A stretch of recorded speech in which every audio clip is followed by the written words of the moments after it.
So today's video I'm going to dedicate to Peter Schiff, and I want to share my thoughts on his objection to the Bitcoin standard or crypto in general. And obviously I couldn't disagree more. And I think that Peter is unique in the sense that he is one of us. Most of us agree with everything that Peter has to say, everything except one. And for full disclosure, I follow his YouTube channels, and I also have money invested with him through the Euro-Pacific management.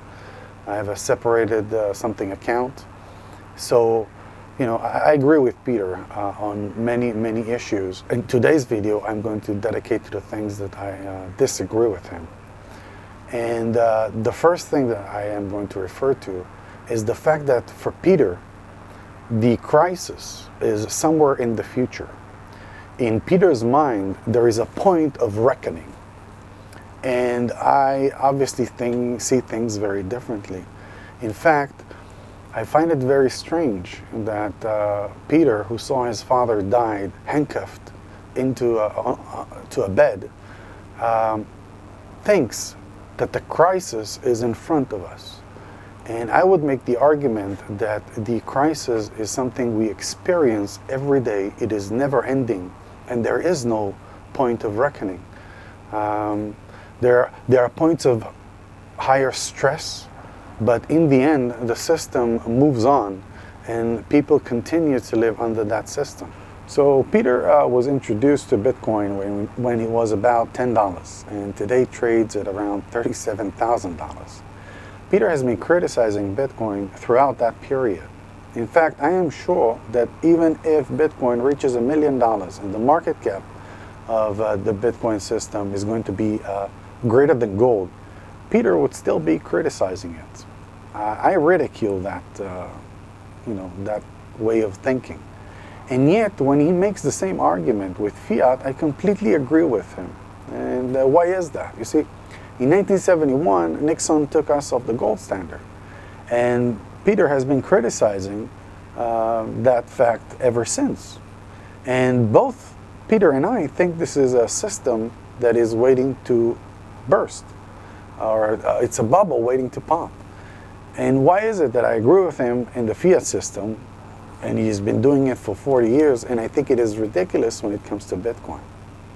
And the answer is very simple, and it goes back to the first point I was making, where Peter believes that the crisis is somewhere in the future. You see, the reason I am against the fiat system is not because what it is going to do, but rather what it does, how it influences our everyday life, and how much suffering it creates today, now. I'm not against the fiat system because I think it is great and it's sometime going to burst. I think it's an awful system. You know, by the way, I don't know why, but Peter always criticizes the use of government and the Federal Reserve System when it comes to distorting our reality, and really talks about everything except one thing, which is the industrial military complex. I've heard hundreds of hours of him speaking. Not once have he spoken about the fact that these pieces of paper are used to finance many wars in our world. Many wars that many of us believe that are unjustified. And for some reason he doesn't speak about that. But that is also a reason why I'm against the fiat system. I'm against people, individuals, having ultimate power over the entire population. No man should have that power. Power corrupts, and absolute power corrupts absolutely. Going back to Bitcoin, for the past 10 years, this asset has done more in the issue of separating money from state than any book or books that were ever written. If you take all the books that Peter wrote, and his father wrote, and Hayek wrote, and Walter Williams, and Thomas Sowell, and Ingersoll, and all of these people, they have done absolutely nothing compared to Bitcoin when it comes to the conversation of separating money from state. In the last 11 years, there have been thousands of conferences. Some of them had thousands and thousands of people attending, where the main issue, the main subject is separating money from state. If you told me that Bitcoin is going to zero tomorrow, and whether or not I am regretful for investing a 1 month salary into the crypto market at one point, I wouldn't mind. I wouldn't care at all. It wouldn't change anything. My motivation is to spread the word of individual powers or individual freedoms. And any way, any technology that can help us towards that, I am for it. And if this goes to zero, Eric Voorhees and I are not going to look at each other thinking, oh, well, we were wrong, so we're going to do with gold. No, we're going to come up with a different software that is going to learn from whatever mistake might have been with Bitcoin. And we are going to evolve. But the genie is out of the box. I mean, we, people, individual, are going to interact peer-to-peer, whether Peter likes it or believes it, whether the central banks believe it or not. That is the most intriguing. That's what I like about the crypto market. There is no responsible adult. It is free and voluntary cooperation. Billions of dollars are transferring hands every day. No regulations. There are hundreds of thousands of people who work at regulating agencies in the United States, claiming that they are the reason that markets are functioning. They are the reason people have a place to work.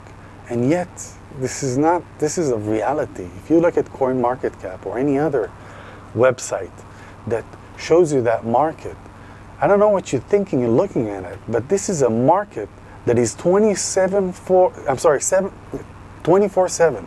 It is always on. People are transacting. No agencies, no central power, and it is happening, whether you like to or you don't like to. And I cannot say which project is going to make it. But the idea that individuals will not be able to use software to interact between themselves peer-to-peer is just ridiculous to me. The genie is out of the bottle. So another issue I disagree with Peter is that, according to him, what gives gold its value is the people who use gold. And it should be said that less than 5% of the gold market is used. The other 95% are used by people to store their value. And the idea that if people didn't want to wear jewelry or dentistry would find other materials to use, then the other 95% of the people would lose the entire value of their holdings. Because what gave it, in the first place, its value is the 5% who used that. That is a ridiculous statement. I couldn't disagree with more, but let's say I disagreed. Let's say I agreed with it. Let's say that I believe that that's what gives gold its value. If that is the case, then Ethereum would be a project that I would expect Peter to support. Peter, in his show, the YouTube show he has, advertises a VPN service. For those who don't know, a VPN is a virtual private network, and it's basically a computer that is owned by a company, and all your information is sent to that server, and from there it is sent on. So if you aren't aware, your ISP or internet service provider is tracking every move you have on the web. If you go to a porno site and you wish to see a video, you need to tell your ISP, I'd like to see that blonde girl. And after 2 minutes you might say, listen, I want to see that big butt woman, whatever. And every time you do that, you're asking your ISP to do it. So someone has this information, and if your prime minister wants to know how long it takes you to come, he can figure this one out. Those who wish to maintain their privacy use a virtual private network. So their information that is sent to the ISP is always the same. Send me to that server. However, it should be obvious to you that the VPN itself is also a business. And though some of them claim they don't have access to your information, still it is a private company. People are corrupted. And so I think that any one of us should have value or consider or believe that there is value in a VPN that is not run by a single company, a VPN that is decentralized. Also, it should be obvious to you that since it's decentralized, it cannot have a KYC or a AML, and therefore fiat money cannot be used. We need to have a currency that is digital and it is decentralized. And Ethereum is gasoline. It is a gas for people to run application that would allow a VPN. So if you believe in Peter, that the 5% that use gold give its value, you should be an enthusiast about Ethereum. The final point I would be making is regarding Peter Schiff's claim of the system's unsustainability. For Peter, there is some ratio between GDP and the country's debt that is simply going to collapse the system, supposedly. And if you've seen the movie 1984 by George Orwell, my question to you, this is a movie where the government controls everything. And my question to Peter was, or is, in that movie, what was the interest rates, the 30-year bond interest rates? What was the GDP to debt ratio? And the answer to this question is obviously whatever the government says. What Peter doesn't understand, I think, is that if you're willing to sacrifice freedom, if you're willing to sacrifice individual rights to choose, then there is no GDP to debt ratio which is unsustainable. There is no point in which the system collapses if people are not allowed to stop participating in that system. And obviously, I think that Bitcoin contributes a lot to that fight, and whether it succeeds or not, I'm not sure, but as I've said, we are going to interact peer-to-peer, and this can be done only through a digital asset which is scarce and decentralized. So I'll end this video by saying thank you.